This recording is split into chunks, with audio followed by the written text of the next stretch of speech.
And then this is our owner, Roberta's house right here. Oh, okay. You guys own the neighborhood. Yeah, they used to do the pictures of this before Wesco was built are crazy. They're crazy. It was like, holy cow. Yeah, there's nothing here, was there? No.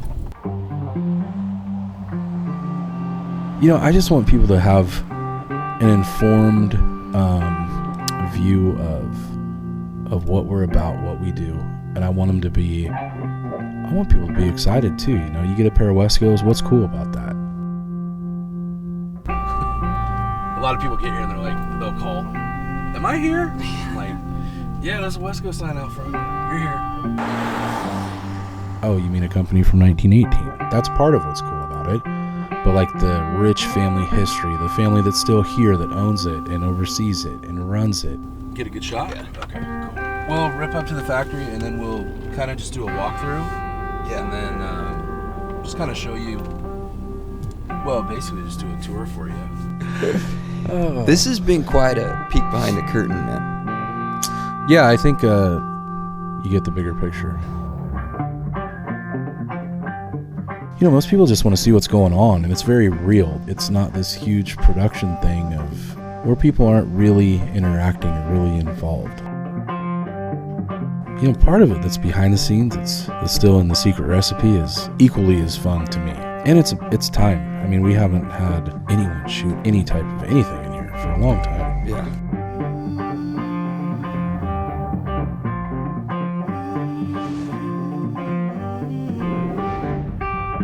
You walk around, it's you know, I mean, I'm pretty sure you felt comfortable here the last 2 days. Absolutely. You know, and you're pretty lucky too, because we aren't doing tours. We're not letting anyone in. With everything we've done here in the last couple of days, people are going to feel like they had a tour. Oh, for sure. Are we in USA? And it's got the square footage. It's such a primitive feeling when you're back there and you start in the hide room. Yeah. And then, okay, well, this is the material, and then watch them cut, and then these two pieces become one piece, and then all of a sudden you can see a fucking boot start to come out, and it gets exciting. If you smell, you know, some of the leathers definitely have different smells. Oh, yeah. For sure. Yeah, I don't want to sound gross, but I was like smelling all of them back there. Well, you just sounded gross.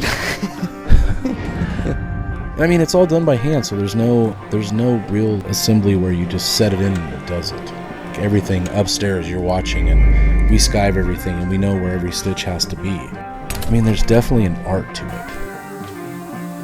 I just want people to see how tangible it is. And you're literally, if you think about it, picking out skins, animal skins. Mm-hmm. Like, how many thousands of years have we been doing that as humans? Yeah, you look at that and you're like, oh, okay. But it also helps you have a better understanding when you're watching everything attached. Like, oh, okay, that's the shell. That's the part that touches, you know, my instep over the top of my foot. That back piece goes around my heel. Like, you kind of start processing that and putting it all together.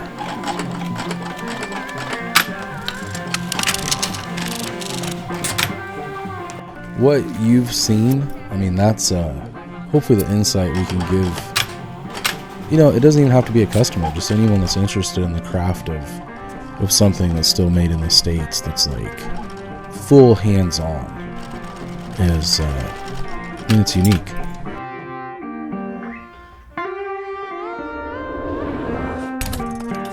Yeah, from the start of from our leather room where you're looking at it, and then as it starts to take shape and come to life as a boot, you can definitely see that shell before it goes downstairs in the basement. Like, you're looking at those like, oh, okay. Yeah, now they're a boot.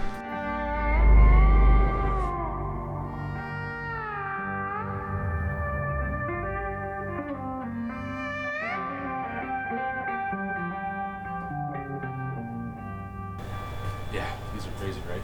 These are nuts. Yeah. How many of them are? Oh, total? Yeah. Over 5,000. Yeah. Are you familiar with when they started, like how big the operation was and how many boots they were making? And 1918. When you're looking at those pictures downstairs, there's one that I was talking about. Yeah. It was over on the back side of where Harvey's at. And that's the whole crew. So the insole that you're going to stand on is actually nailed to this. And that's these soft spots. We'll pull those out later. So were they making just one boot for a specific purpose back then? So it started out where they were doing timber boots. And so there were multiple locations in Portland. Once they started here in the 30s and the factory was ready to go, it's been here ever since. If you look at a big map, back then, you'd see the house up here and this. That was it. Because when the Depression happened, our founder saved the equipment but lost the buildings in Portland. Oh. So at that point, he had some property in Sandy, and they traded it. And then what Brian's going to do is he's going to wrap this around the toe, and we'll glue it and tack it here, and then we're going to put the hard toe over the top of it. Then you look at our engineer boot up on the wall. That was made in the 30s, and that was for when they were welding on the ships, and they were burning their laces out of their boots. They wanted to pull on. That was easy to slip off. So anyway, through the years, if you look at the boots that we have on the wall over there, everything had a purpose. So you look and people ask like, well, why did you have an engineer boot? And people are like, oh, it's for locomotives and the engineers on the trains. And I'm like, well, I mean, ours, we still have letters and stuff that people are writing to the company and thank yous and all that. It's like that boot there specifically was during the welding of the ships. That's so cool. I didn't know that. Harvey and Brian, when they're stretching the skins and putting the toes in. Yeah, they're doing the liner. Their hands are so fucking strong. Yeah. It's physical, man. Yeah. I can tell. So we've kind of maneuvered it down there where you can use some of those machines to pull that leather and last them. But hand lasting was something that you'd have multiple people just lasting boots by hand.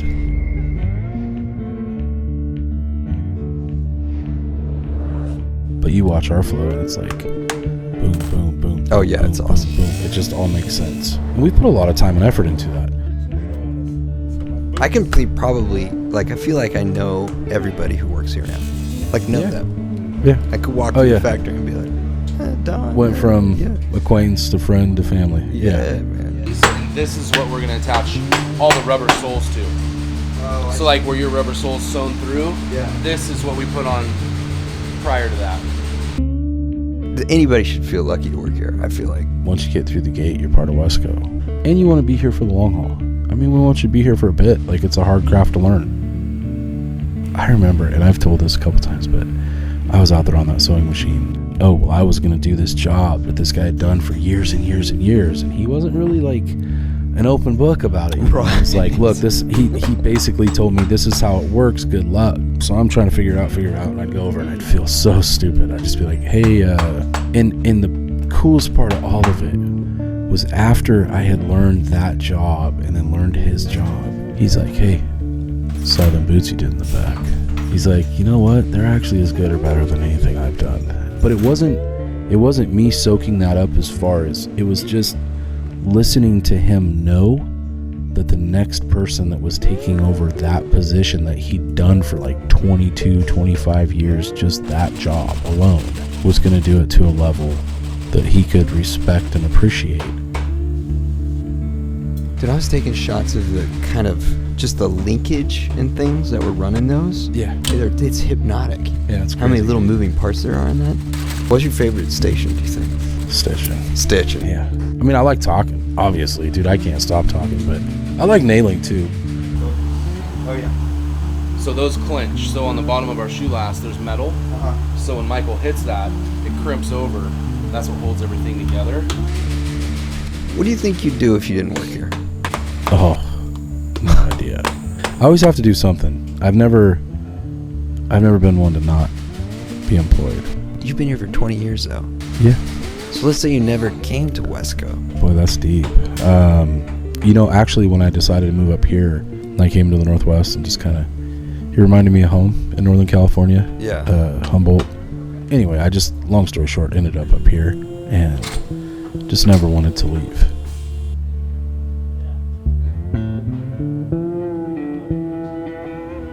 That's where you started, But, though, right? On the floor? Yeah, the big machines out here, the Rapid E's. Yeah, stitching on those was like the first thing, and I remember coming through and I was like, what position you hiring for? And man, I saw those and I was like, dude, they sound like just a gun out there going off.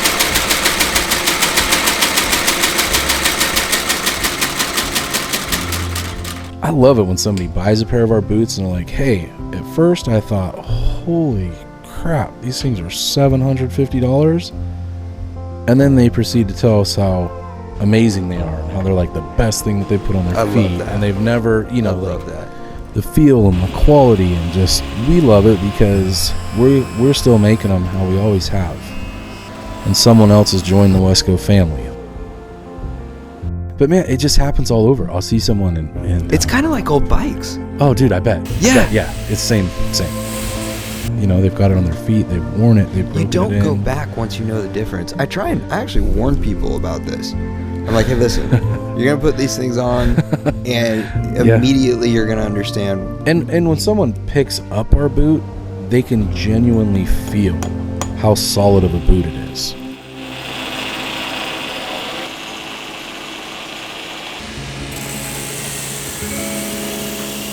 You know, you just got to take the first step. That's good. Yeah. That's a tagline right I knew there, you were, dude. Yeah. Have you said that before? Or did you Hey, say that just We're cutting now? that out of here. We're going to use that later. Take the first step. Wesco. You can always hear right out here. You hear them nailing those heels on. Yeah. And this is the finish line, is it not? Yep. Yeah. Finishing department's right outside the door. It's hard Getting it when to you're tap. back there watching them putting them together. It's hard not to be like, just let me try. Just let me try. Let me do from there to there. You know, people call in and it's like, well, why tell me about theirs versus yours. And it's like, I'm just going to tell you about ours and why they're what you'll get from Wesco. We can't make everything that's out there, and we don't want to. Wesco's future is not to copy all these other brands. You know, people will say, oh, well, they're making a better version of it. And for me, it's like, we're trying to make the best version of our boots. And that's the key. I'm a little shocked to see the process and how many hands it does go through in a day just to get to the end of the line right here in the, on the finish line. Yeah. It's a big handoff. I have a super good team behind me. I mean, I never want to be the one. I love like our team here, and they all bust their ass, and that's clearly that's the bigger you've walked through and seen. Like, I mean, our employees are they're getting after it, and it's we're all in it together.